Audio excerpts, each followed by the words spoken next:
Shabbat Shalom. This week's Parsha is Parshas Emor, and in it, serendipitously, we actually have the command to count the Omer. The Torah says, God said to Moshe, Daber el bnei Yisrael v'marta alehem, speak to the Jewish people and say to them, when you go into the land that I'm giving you and you cut the grain, you should bring an Omer, bring a measure of grain to the Kohen, and it should be waved.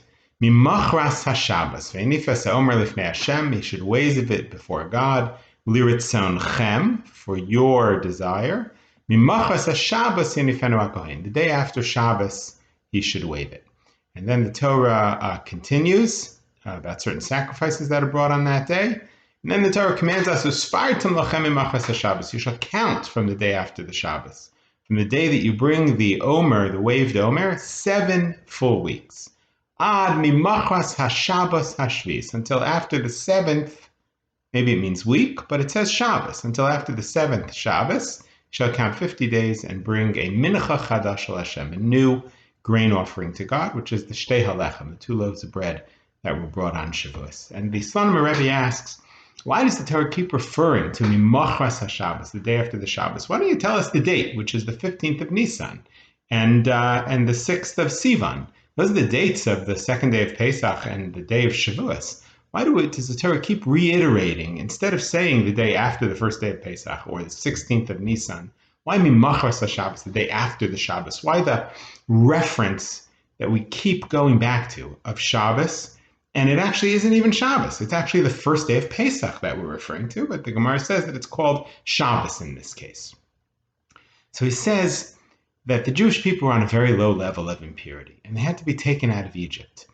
And it's similar, he says, to Shabbos. When we go through the week, we are on a kind of low level. It takes a lot of work, the Kabbalists say, to sanctify the food that we eat during the week, or the things that we do during the week. But when it comes to Shabbos, all of a sudden it's the holiest day of the week. And actually, what do we engage in? Oneg Shabbos, pleasure, physical pleasure. That's the mitzvah of Shabbos. It's very strange. It should be a day of asceticism, not pleasure. Of course, the answer is that Shabbos is miraculous. And suddenly, when we engage in the physical things that are so hard to sanctify during the week, on Shabbos it's a gift and it is sanctified. Just eating on Shabbos itself, it doesn't take any special kavanah to sanctify it. It doesn't take anything.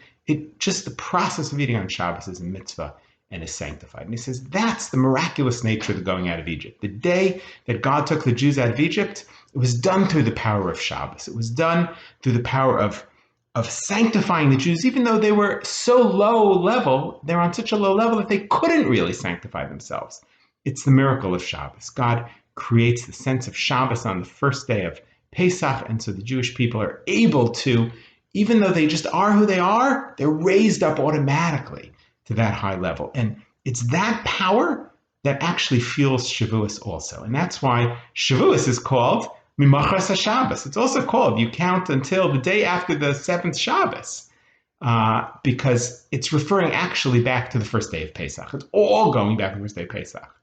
The power to receive the Torah, it's true the Jewish people ascend through 50 levels, but all of that comes from the power, the Hisrusa de la Eila, the power from above that is able to pull us out of the mire and sanctify all that we do, the miraculous power of Shabbos that is inherent in the first day of Pesach. That's what fuels the life of the Jewish people, perhaps forever. I think this answers a question I've always had, which is, why is it that we have so many mitzvahs that are in memory of the going out of Egypt, but we don't have one that's in memory of receiving the Torah at Mount Sinai, at least on a biblical level, and we don't have any that commemorates going into the land of Israel or anything else in the desert.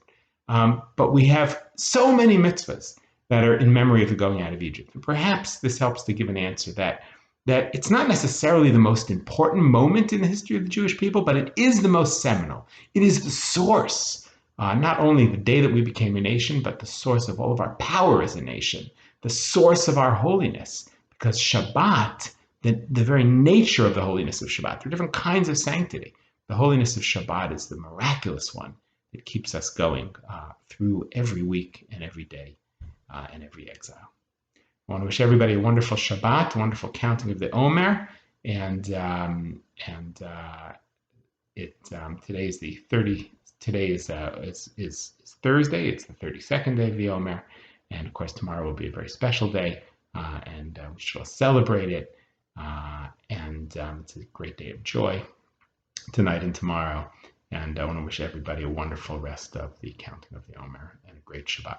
Shabbat Shalom.